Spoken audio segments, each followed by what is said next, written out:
Hello students, today we are going to discuss methods of calculating national income and we are taking into account the income and expenditure method. So let's start the discussion. Income method for calculating national income. So in income method, as the name suggests, income. So here we take into account the income of the factors of production. जो भी factor incomes होंगी जो एक domestic territory के अंदर एक country में generate होती हैं by the factors of production, उनको हम ऐड करेंगे. Okay, that sum total will be called the domestic income, क्योंकि हम क्या ले रहे हैं, domestic territory of a country.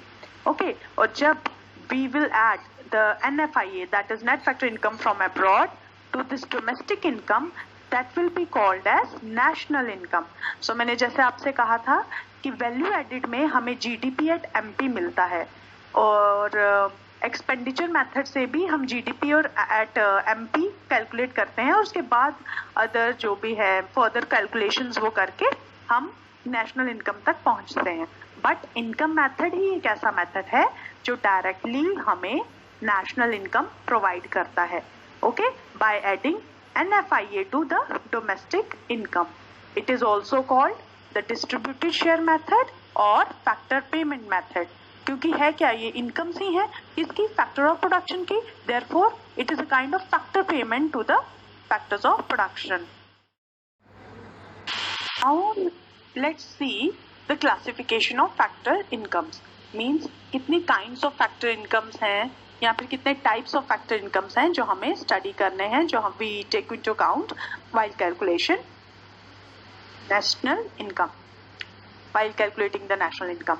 So factor incomes are broadly classified as compensation of employees, operating surplus and mixed income.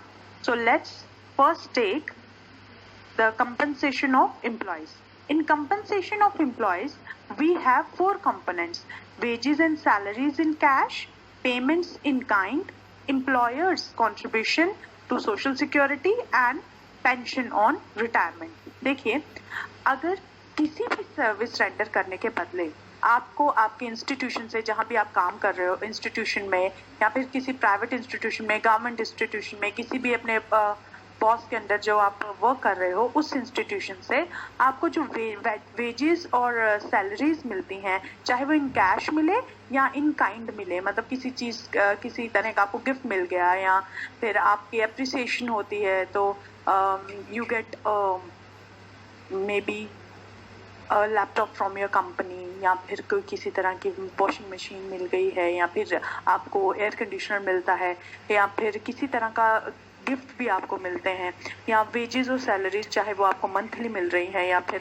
Daily wages मिल रही हैं. Okay, so any kind of payment, चाहे वो काइंड के रूप में किसी चीज़ के रूप में पेमेंट हो या फिर कैश में पेमेंट हो, वो आपका कंपनसेशन ऑफ एम्प्लॉयज़ के अंडर आएगा. Okay, because you are getting it by because you are working hard for the company, for the institution. Okay, so third thing is employers contribution to social security. देखिए, social security में जैसे provident fund होता है या फिर NPS है, that is national pension scheme, तो उसके अंदर हम हर महीने, हर मंथ या फिर ईयरली वी कैन से या क्वार्टरली एम्प्लॉय की तरफ से हर मंथ या फिर क्वार्टरली वहाँ पर एडिशन होता है from from his income. Okay, अगर फॉर एग्जांपल हम देखते हैं किसी एक एम्प्लॉयर है, ओके, तो उसका हर मंथ प्रोविडेंट फंड में कुछ ना कुछ एक पार्ट उसके इनकम से डिडक्ट होता है जो प्रोविडेंट फंड में जाएगा. ओके, सो उसमें क्या सिस्टम रहता है कि आपकी एम्प्लॉय की इनकम में से, मंथली इनकम में से जितना पार्ट कट के वहाँ पर सबमिट होगा इन दैट ऐड होगा प्रोविडेंट फंड में, उतना ही पार्ट एम्प्लॉयर अपनी तरफ से भी ऐड करेगा. फॉर एग्जांपल, अगर 5,000 हर मंथ डिडक्ट हो रहा है उनके एम्प्लॉय की इनकम से, तो एम्प्लॉयर जो भी उसका बॉस है या जो भी इंस्टीट्यूशन है जिसके लिए he is working, that will also pay the same amount monthly to that account, तो वो उसका सेट होता जाएगा, वो वहाँ पर एडिशन होता जाएगा हर month and at the end of the job service जब भी वो ख़त्म करता है या फिर रिटायरमेंट के टाइम उसको वो सारा अमाउंट जो है वो वहाँ से वो निकाल सकता है, ओके, वहाँ से वो ट्रांसफ़र कर सकता है। So that contribution by the employee का अपनी इनकम से तो जाता ही है, of course that is a part of income, but अगर वहाँ पे एम्प्लॉयर की तरफ से भी कॉन्ट्रीब्यूशन जो आ रहा है, that contribution also is a compensation to employees by because he is working for that institution, और उसी के बदले the employer is also contributing to that social security. तो इस तरह के जब प्रोविडेंट फंड में या फिर एनपीएस में अकाउंट में यहाँ पे कॉन्ट्रीब्यूशन किया जाता है, चाहे वो एम्प्लॉयज़ की तरफ से हो चाहे वो एम्प्लॉयर की तरफ से हो, that is also part of compensation of employee. Okay, so next is pension on retirement. Retirement पे जो हमें पेंशन मिलती है, मैंने पहले भी कहा था don't confuse that term with the old age pensions, because जो ओल्ड एज पेंशंस हमें मिलती हैं उसके लिए हमें ज़रूरी नहीं है कि हमने गवर्नमेंट के लिए काम किया है या नहीं किया, वो सबको मिलती है, okay, but this pension on retirement, this particularly you get by the institution where you have worked for so many years, जहाँ पे आपने इतने साल काम किया है, उसके बाद जब आप रिटायर होते हो तो आपको रिटायरमेंट पेंशन मिलती है, and that is a kind of deferred wage, ठीक है, वो हर महीने आपकी सैलरी से कहीं ना कहीं डिडक्ट हुआ है, that is a part of your income जो आपको पेंशन के रिटायरमेंट के बाद मिलता है as a pension, okay, so that's why that is also your deferred wage against your service which you have rendered to the institution. That's why it is a part of compensation of employees. और pension, retirement pension जो होता है वो add होता है in the calculation of national income. Okay. So this is compensation of employees. अगर आपको compensation of employees वहाँ पर दिया गया होगा for the calculation तो आप उसको ऐड करेंगे, और अगर उसके बदले ये 4 components में से कुछ आपको दिया है तो आप उसे ऐड करेंगे, but if compensation of employees is there as well as these components are also there, you will add the compensation of employees, ठीक है, आप उसके components को ऐड नहीं करोगे, sometimes confuse करने के लिए ऐसा question में होता है, okay. So next is operating surplus. Operating surplus में हमारे रेंट, इंटरेस्ट और प्रॉफिट इंक्लूड होते हैं। So operating surplus is equal to rent plus interest plus profit, and profit is further split into other components. So let's study the components of. Now we have the components of profit, that is dividends, corporation profit tax and undistributed profit. Dividends are the share of profit which is given to the shareholders, ठीक है। अगर किसी भी company के जितने भी share holders हैं, for example 3 share holders हैं, someone is getting 30% of share, someone is getting 40% of share and another one is getting 30% of share, ठीक है। तो इस तरह से वो 100% जो प्रॉफिट है वो इस तरह से डिस्ट्रीब्यूटेड है तीनों के बीच में, तो उसका शेयर सबको मिल जाएगा, जिस तरह से भी जितने भी उनका शेयर होल्डर जितने भी परसेंट के वो शेयर होल्डर होंगे, okay. So that is called the dividend, the share of profit, okay. वो second is the corporation profit tax. Profit tax जो गवर्नमेंट को देता है कोई भी कॉर्पोरेशन, उसे हम कहेंगे profit tax, that will also be included. And third we have undistributed profit. Profit का वो पार्ट जो डिस्ट्रीब्यूट होने के बाद जो डिविडेंड होता है ना, वो डिस्ट्रीब्यूटेड प्रॉफिट होते हैं, ठीक है। जो डिविडेंड एज अ शेयर वो प्रॉफिट जो शेयर होल्डर्स हैं उनमें डिस्ट्रीब्यूट हो जाते हैं, but there is some part of profit which is not distributed, okay. This is kept at saving for the next investment purpose, है ना। किसी नेक्स्ट इन्वेस्टमेंट के लिए तो कोई पार्ट तो वो सेव करके रखेंगे ना, जो भी हमारे एंटरप्रेन्योर्स होंगे या फिर किसी भी कॉर्पोरेशन के जो हेड हैं। So that undistributed profit is also part of the profit, but है क्या, that is a part of profit, therefore this is included in the component of profit. So we have 3 components of profit, dividends, corporation profit tax and undistributed profit. अगर profit अलग से दिया है और उसके साथ डिविडेंड भी दिया है या अनडिस्ट्रीब्यूटेड प्रॉफिट दिया है, तो we will not add dividend and undistributed profit, we will add simply the profit. But if profit is not there and these components are there, then we will add these components only. Okay. So next we have mixed income. Mixed income is the income of self employed persons.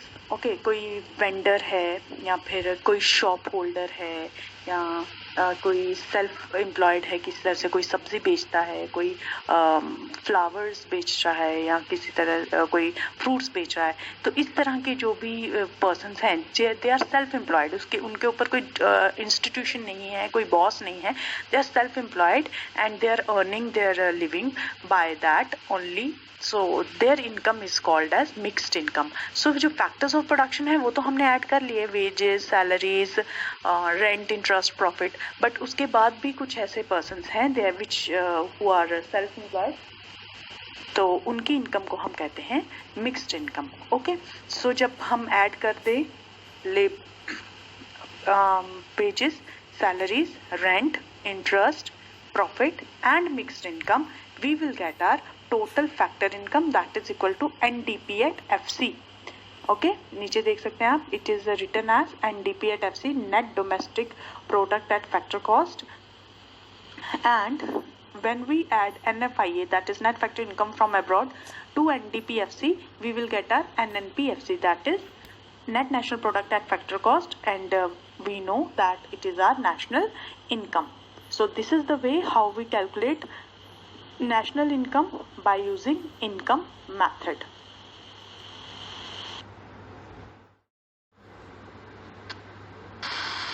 Now let's see the precautions regarding national income. क्या कुछ हमें add करना है while calculating national income through income method, और क्या चीज़ें हैं, क्या ऐसी components हैं जो हम ऐड नहीं करते. So first we have transfer income should not be included because it is about income. So factor income can be confused with transfer income. ठीक है, sometimes हम confuse हो जाते हैं with the term, but transfer income should not be added. Why? Because we have done nothing for that. Transfer income क्या है? Unearned income. वो हमें earn नहीं की है. We have not rendered any service for that. For example, old age pensions हैं या scholarships हैं जो हमें गवर्नमेंट से मिलती हैं, या किसी तरह की नेचुरल क्लाइमेटी के वक्त कोई हेल्प मिल जाए गवर्नमेंट से. सो that is called the transfer income. For example अभी लॉकडाउन पीरियड चल रहा है तो गवर्नमेंट बहुत तरह से हेल्प कर रही है लोगों को, फूड और बाकी जो नेसेसरी आइटम्स हैं वो ट्रांसफ़र की जा रही हैं. So this is called transfer income. Okay, this is not the factor income. So therefore we do not add transfer income in the calculation of national income. Then we have income from illegal activities. कुछ illegal activities होते हैं जैसे theft है, चोरी है, या फिर कुछ स्मगलिंग है, या किसी तरह से भी कोई भी इलीगल एक्टिविटी. वो इनकम जो होती है जो हमें इलीगल एक्टिविटी से आए उसे हम ऐड नहीं करते. वाई? बिकॉज उस इनकम को हम कभी भी शो नहीं करते as a white money. Okay, we don't pay any tax on it. That is a kind of black money to us.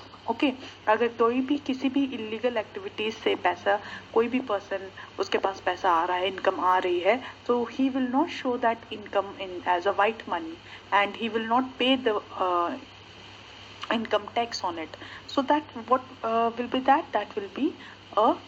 that will be the black money because it is earned by the illegal activities.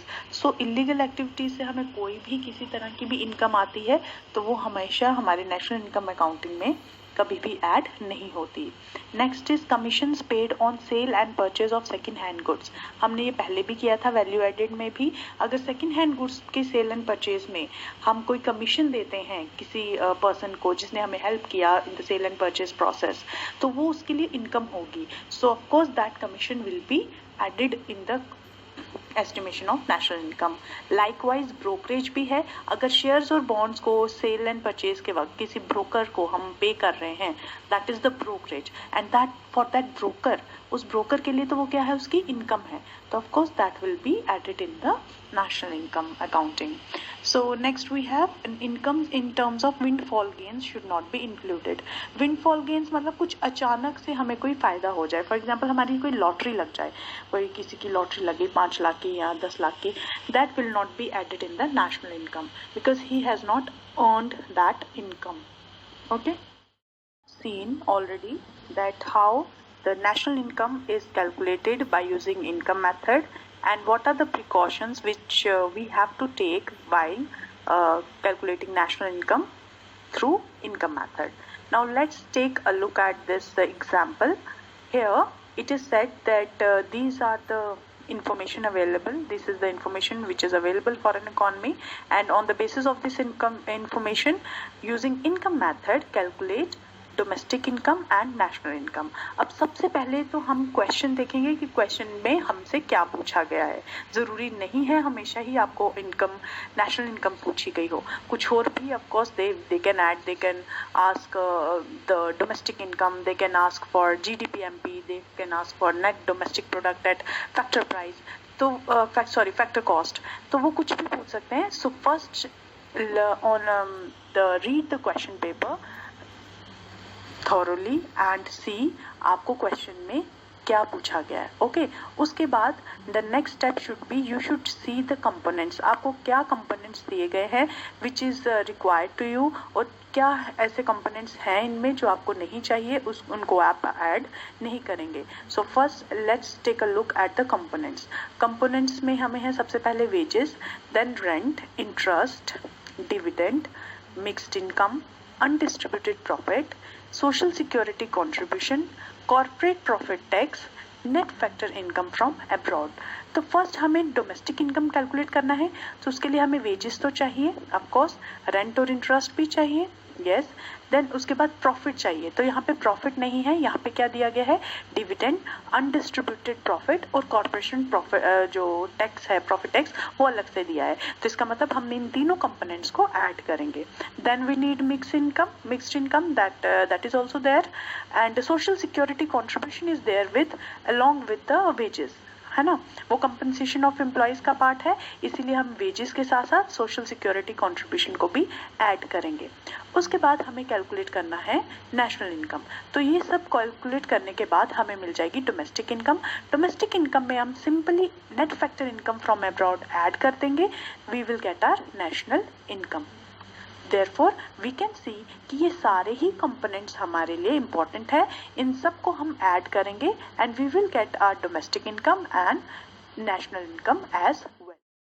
So let's take a look at the solution. यहाँ पर हमारे पास सबसे पहले है domestic income.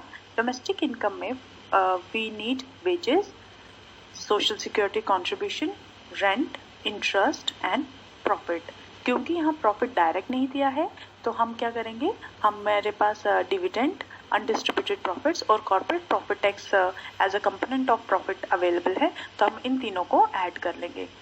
So what we have done, we have added wages, rent, interest, dividend, mixed income, undistributed profits, social security contribution and corporate profit tax to get our domestic income. So इन सब को add करने से हमारे पास हमारी domestic income आ जाएगी. सो domestic income calculate कर लेने के बाद we have national income. So we have asked both domestic income and national income. So हम इनको सबसे पहले डोमेस्टिक इनकम कैलकुलेट करेंगे, then we have national income. So for the national income we will add net factor income from abroad to the domestic income. Domestic income already हमारे पास है, we have calculated that is 19,800 crore. We will add the net factor income from abroad simply, that is 1,000 crore, and by adding both we will get 20,800 crore as the national income. So this is the simple way to calculate domestic and national income. I hope it was helpful to you all. Thank you very much. Here we have expenditure method. According to this method, national income is estimated in terms of expenditure on purchase of final goods and services produced in an economy during an accounting year. एक accounting year में final goods and services के purchase के लिए, उनकी खरीदारी के लिए जितना भी एक्सपेंडिचर हुआ है, that expenditure is taken into account to calculate national income. One thing to be noted here, that we are taking only final goods and services. Okay, not the intermediate goods, क्योंकि जब भी हम national income को calculate करते हैं we take only final goods and services and not intermediate goods, and that has to be taken into account. Now expenditure comprises of consumption and investment. देखिए, जो हम खर्चा करते हैं या तो उसे हम कंजम्पशन गुड्स के लिए करते हैं, हम कंज्यूम करते हैं, that's why we make expenditures, और या तो हम इन्वेस्ट करते हैं.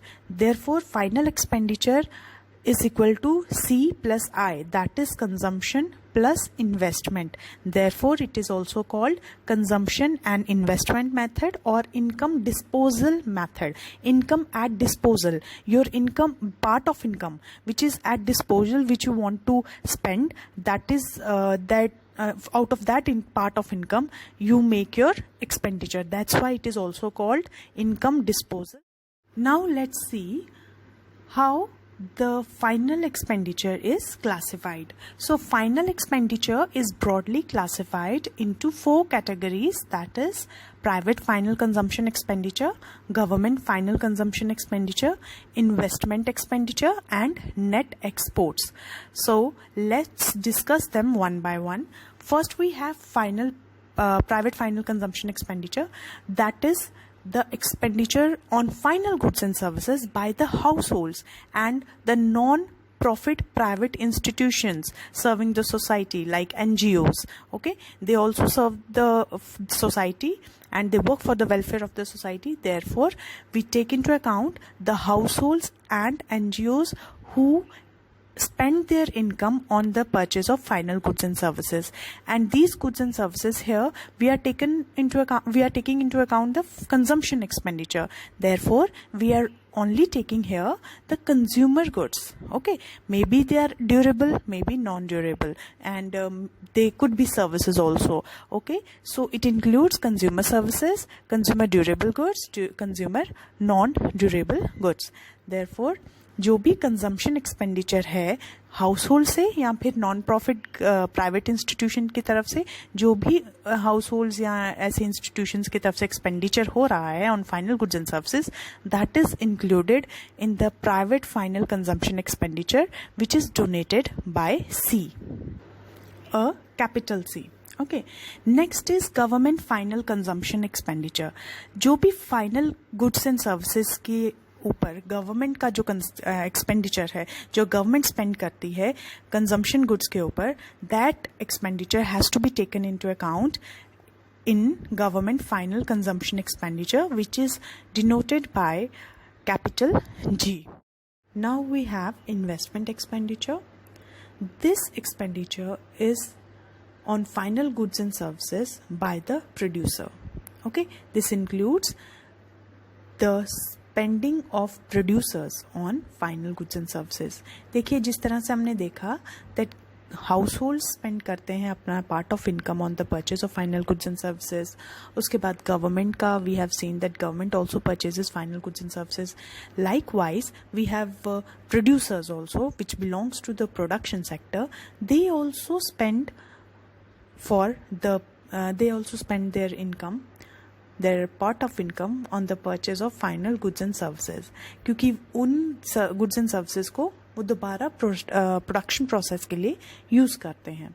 ओके, सो ऐसा expenditure which is incurred by the producers for the purchase of final goods and services, it is called investment expenditure, and it is further classified as fixed investment and inventory investment.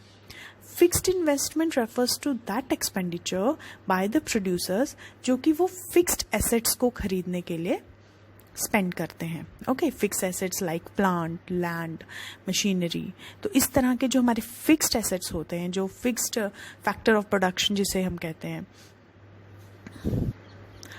उनको purchase करने के लिए जो income spend की जाती है by the producer, that is taken into account in the fixed investment. Okay, that's why it is called fixed, because it is spent on fixed assets. Then we have inventory investments. Inventory investment, it refers to the change in stock. एक साल में आपके stock में कितना change हो रहा है, that is closing stock minus opening stock. Okay, that is called the inventory investment. change in. Now we have the concepts of gross domestic fixed investment and gross domestic investment. जब भी calculation part आता है, when we need to calculate national income with the help of expenditure method, so it is mostly seen that students get confused with both these terms. So you need to have a clear picture about both the concepts. So first we have gross domestic fixed investment, or we can also say that it is gross domestic fixed capital formation. Capital formation is equal to investment. Therefore, if it is gross domestic fixed investment or gross domestic fixed capital formation, it is one and the same thing. Okay, now it has fixed जो term है वो इसके साथ related है. Therefore we here we take into account only the fixed investment. Fixed investment business या business form से, government से या फिर हाउस होल्ड सेक्टर से भी हो सकती है. ओके, जो गवर्नमेंट फिक्स्ड इन्वेस्टमेंट करेगी that is called the government fixed investment, like investment in roads, bridges. Okay, इस तरह की जो इन्वेस्टमेंट होती है by the government, it is called the fixed investment, क्योंकि here government spend on the fixed assets. Business या firms के through जो फिक्स्ड इन्वेस्टमेंट होती है वो तो आपको पता ही है. We have already discussed that producers से, जो भी प्रोड्यूसर्स अपने फिक्स्ड एसेट्स पे स्पेंड करते हैं, that is called the fixed investment by the firms और प्रोड्यूसर्स, और बिजनेस फिक्स्ड इन्वेस्टमेंट भी कह सकते हैं. नाउ वी हैव इन्वेस्टमेंट और residential construction of house hold. जो हाउस होल्ड रेजिडेंशियल कंस्ट्रक्शन करते हैं that is also a fixed investment, क्योंकि वो उनका एक फिक्स्ड एसेट है. देयरफॉर इन तीनों की इन्वेस्टमेंट हो, चाहे फिर वो फर्म्स की हो, चाहे गवर्नमेंट की या फिर हाउस होल्ड की, the fixed investment made by them is taken into account in the gross domestic fixed investment.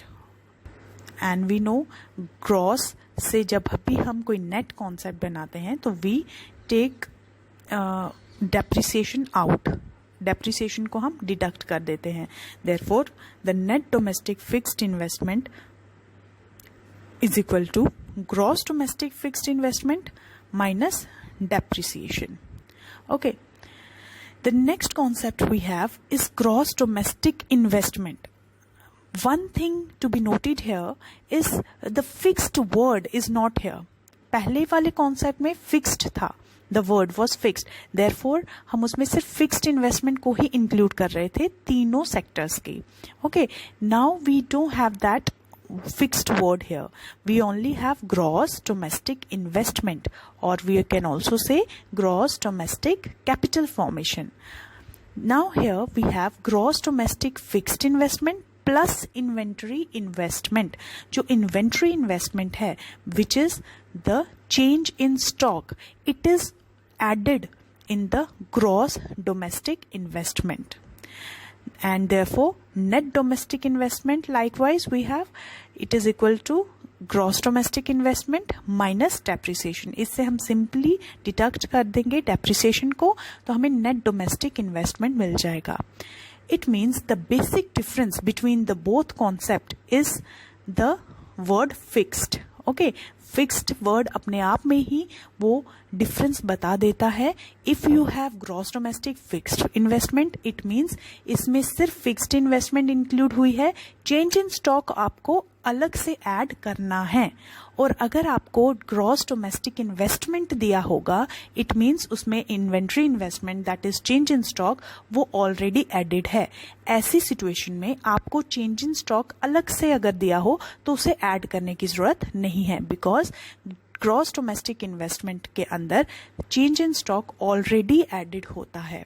That is the only difference. एंड इसी में बच्चे कंफ्यूज हो जाते हैं कि हमें चेंज इन स्टॉक ऐड करना है या नहीं करना. So what you have to look, you have to look for the fixed word. If it is there, then you have to add the change in stock. And if it is not there, it is only the gross domestic capital formation, then you don't need to add change in stock. Now we have net exports, as we were doing the classification of final expenditure, and we have discussed private final consumption expenditure, government final consumption expenditure, investment expenditure, and the fourth component is net exports. Net exports refers to the difference between exports and imports. जब भी हमारे एक accounting year में एक economy के अंदर कितने exports हो रहे हैं और कितने इंपोर्ट्स हो रहे हैं, उनका जो डिफरेंस रहेगा that is called the net exports, and that has to be added when we calculate national income with the help of expenditure method. Now when we add these components, it gives us GDP at market price, which is called GDP-MP. Therefore, if we have to calculate national income with the help of the expenditure method, we have to do some more calculation ahead, which is equal to GDP-MP minus depreciation, and it will give us NDP-MP. Why? Because इन सब components को जो total expenditure है हमारा domestically produced goods and services पर, इनको add करके हमें मिलेगा GDP-MP. और अगर हमें national income calculate करना है तो हमें ये सारे calculation further करने पड़ेंगे, which is now we have done NDP-MP. Now we have to convert market price to factor cost. So we will deduct the net indirect taxes from the net domestic product at market price, and we will get the net domestic product at factor cost. Now we will convert this domestic product to national product by adding NFIA, that is net factor income from abroad. By adding the net factor income from abroad, we will get the net national product at factor cost, which is itself our national. Now let's see some precautions which we have to take into account while calculating national income with the help of expenditure method.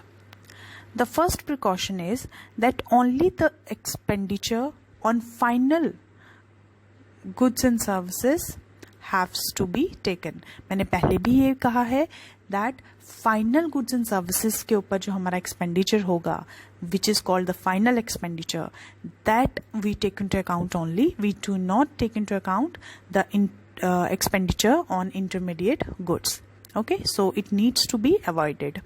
Second is expenditure on second hand goods. The expenditure on second hand goods is not to be included, okay, because second hand goods का जो expenditure है on those goods, it is already taken into account. जब वो पहली बार खरीदी गई थी तो उनका expenditure तब national income की calculation में add हो गया था. अब दोबारा जब उनकी sale या purchase होगी तो उन पे जो भी expenditure होगा that is not included in the estimation of national income. Next is expenditure on shares and bonds is not to be included in the total expenditure, because वो सिर्फ हमारे लिए paper claims हैं और final goods and services का उनसे कोई लेना देना नहीं है. Next we have expenditure on transfer payments by the government is not included. Of course, we only take into account when we talk about national income, we take into account the factor incomes only. तो जो भी transfer income होगी या जो transfer payment होगी government से, transfer income क्या है, जो हम रिसीव करते हैं bye the government, the unearned income जिसे हम अर्न नहीं किए, जिसके लिए हमने कोई भी सर्विस रेंडर नहीं की है. ओके, सो ऐसी जो पेमेंट गवर्नमेंट करेंगी, that expenditure is not to be included in the national income. Next is imputed value of expenditure on goods produced for self-consumption should be taken into account. कोई भी estimated value जो हम self-consumption के लिए use कर रहे हैं या फिर ऐसा estimated rent है तो उसे भी हम include करेंगे in the calculation of national income by the expenditure. Now we have seen how we calculate national income using expenditure method. Now let's calculate it with the help of this example. First of all, always see that what is asked in the question. ये ज़रूरी नहीं है कि question में आपको national income ही find out करने के लिए बोला गया हो, इसलिए सबसे पहले अपने क्वेश्चन को अच्छे से पढ़िए कि उसमें आपको क्या पूछा गया है. Okay, after that see the items. आपके पास क्या क्या आइटम अवेलेबल है इन योर क्वेश्चन और किस किस को आपको इंक्लूड करना है फॉर योर एस्टिमेशन और किस को इंक्लूड नहीं करना. So first we have net factor income to abroad. हमेशा ध्यान रखिए when we have net factor income from abroad तो उसे हम ऐड करते हैं, that is our NFIA. And when we have this net factor income to abroad वो हमेशा हम माइनस करते हैं, डिडक्ट करते हैं. Why? Because it is that factor income which is going to abroad. Okay, we are not getting it is going to abroad. That's why it is deducted in our national income. Okay, so इसे हम minus करेंगे. Then we have net indirect taxes. Course इसको हमें ज़रूरत पड़ती है for the calculation of this conversion of market price into factor cost. So we need this also. Net current transfers. Net current transfers तो हमें नहीं चाहिए for the calculation of national income by expenditure method. So this is the item which is not required by us. Okay, next is net imports. Likewise net exports जैसे हम add करते हैं तो net imports जब भी हमारे पास हों net imports को हम माइनस करते हैं. Always remember that. तो हम यहाँ नेट इम्पोर्ट्स हमें चाहिए बट हम इसे ऐड नहीं करेंगे, हम इसे डिडक्ट करेंगे. Next we have private final consumption expenditure. ये तो चाहिए. Then we have government final consumption expenditure. This is also required. Then we have gross domestic capital formation. Look, this was the thing I was talking about. यहाँ पर आके बच्चे confuse होते हैं कि हमें यहाँ पर अब देखिए हमें ये भी दिया है, हमें चेंज इन स्टॉक भी दिया है. If you can see change in stock भी दिया है. अब हमें चेंज इन स्टॉक को इंक्लूड करना है या नहीं करना, we have to see that. Here we have gross domestic capital formation. Fixed नहीं है यहाँ पर, हमने डिस्कस किया था ना ये. So it is gross domestic capital formation. इसमें change in stock already included होता है, सो हमें इसे अलग से ऐड करने की जरूरत नहीं है. यहाँ पे हमें चेंज इन स्टॉक नहीं चाहिए. Then we have here consumption of fixed capital. That is the depreciation. Of course gross concept है हमारे पास, उसे नेट बनाने के लिए हमें डेप्रिसिएशन को डिडक्ट करना पड़ेगा. तो of course that is also required. So consumption of fixed capital is called the depreciation. इसके बाद है चेंज इन स्टॉक जो हमें नहीं चाहिए. उसके बाद है mixed income. So next we have mixed income. We don't require it because ये हमें चाहिए होता है while calculating national income by income method. Therefore यहाँ हम एक्सपेंडिचर मेथड की हेल्प से कर रहे हैं तो यहाँ हमें इसकी जरूरत नहीं है. We don't need this. Then we have scholarship to students. Scholarship to students is a kind of transfer payment by the government.